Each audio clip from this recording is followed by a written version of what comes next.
menunjukkan bahwa perjanjian antar kedua negara ini sifatnya rapuh.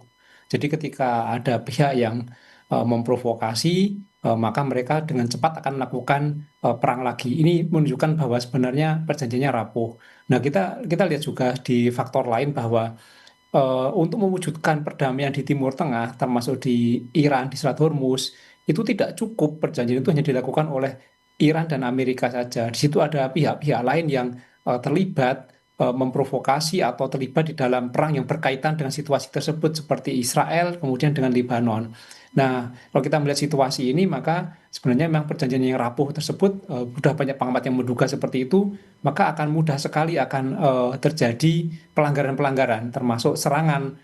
Iran mengklaim bahwa Amerika duluan, Amerika mengklaim bahwa Iran duluan, tapi faktanya bahwa kedua pihak ini saling menyerang pasca perjanjian ditandatangani. Jadi nampaknya memang perjanjian itu tidak cukup. Jadi perlu ada upaya-upaya lain untuk mewujudkan perdamaian di Timur Tengah.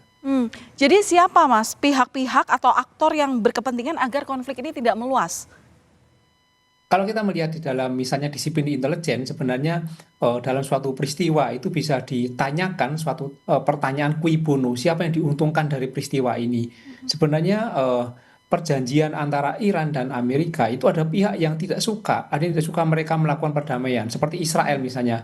Karena Israel punya kepentingan supaya Amerika terus melakukan serangan terhadap Iran, sehingga Israel akan merasa aman jika Iran itu takluk atau kalah oleh Amerika. Nah, banyak kemungkinan yang menyebutkan bahwa Israel salah satu negara yang memprovokasi supaya perjanjian ini tidak terjadi atau kemudian dibatalkan atau dilanggar.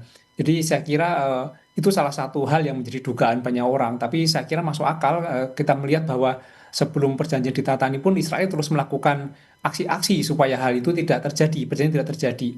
Jadi ketika mewujudkan perdamaian di Timur Tengah, maka Israel, Lebanon, Amerika, Iran itu harus duduk bersama dan mendatangani perjanjian, tidak hanya Iran dan Amerika saja. Tapi kelihatannya penandatanganan perjanjian ini tidak semulus yang kita kira, Mas Tanis. Apakah perlu ada peran dari negara Teluk, kemudian kekuatan Eropa, atau justru tekanan ekonomi yang sebenarnya yang bisa berperan paling banyak untuk kemudian menghentikan serangan aksi saling balas ini? Ya, tidak mudah mewujudkan perdamaian di Timur Tengah yang konfliknya sudah cukup lama, kemudian permusuhan juga sudah cukup lama, tidak hanya konflik masalah wilayah misalnya, tapi juga ideologi. Jadi saya kira memang perlu pihak lain seperti negara-negara di kawasan untuk bersatu untuk mewujudkan ini. Selain itu juga mungkin PBB bisa terlibat.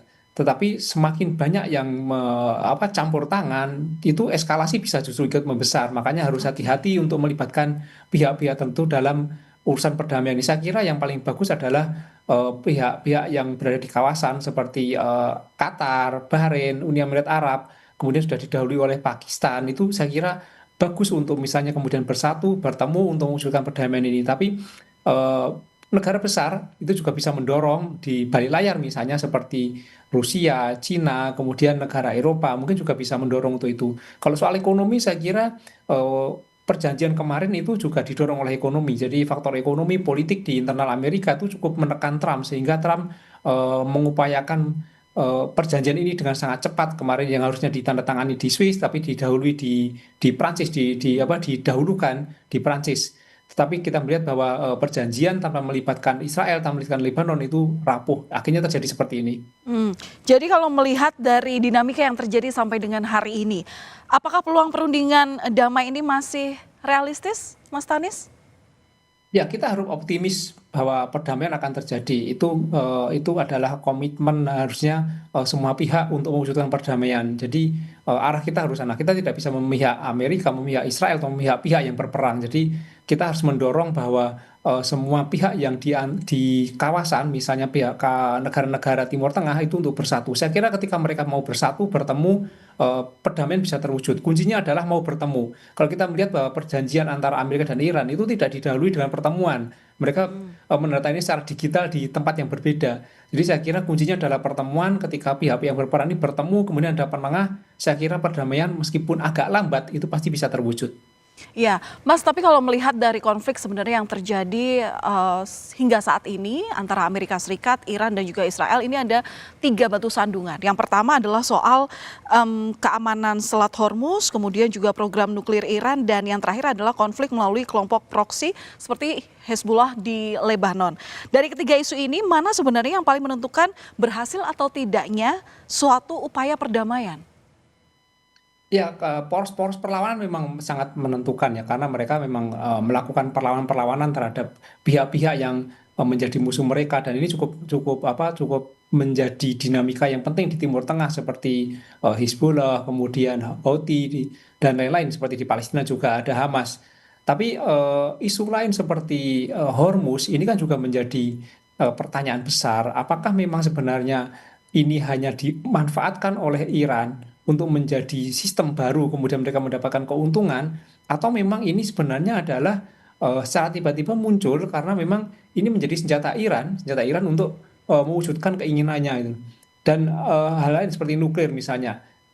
Saya kira Iran sudah clear ya, bahwa pemimpin tertingginya juga sudah mengatakan tidak akan menggunakan nuklir sebagai senjata. Itu ada maklumat saya kira yang dilakukan oleh yang seperti itu. Jadi nuklir yang mereka gunakan adalah untuk kepentingan yang lain, kepentingan non perang. Jadi saya kira ini bukan mana yang lebih tinggi, mana yang lebih besar, tapi saya kira ini 3 masalah yang harus diselesaikan bersama-sama. Jadi tidak bisa dibobotkan mana yang lebih besar, tapi memang ini secara paralel harus diselesaikan bersama-sama. Jadi memang ini masalah yang sangat kompleks, yaitu banyak banyak penyebab dan banyak aktor yang terlibat. Jadi tidak mungkin selesai dalam sekejap. Jadi perlu bantuan banyak pihak, terutama untuk duduk dan berunding, bertemu. Ini saya kira menjadi kunci awal perundingan. Selama mereka tidak bertemu, hanya menandatangani secara digital dari jarak jauh, saya kira perjanjian itu sangat rapuh.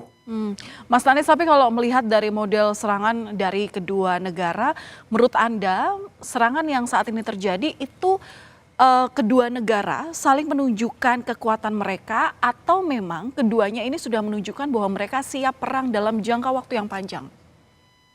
Ya, saya kira ini belum serius ya, belum serius. Maksudnya memang perang untuk menghancurkan tidak.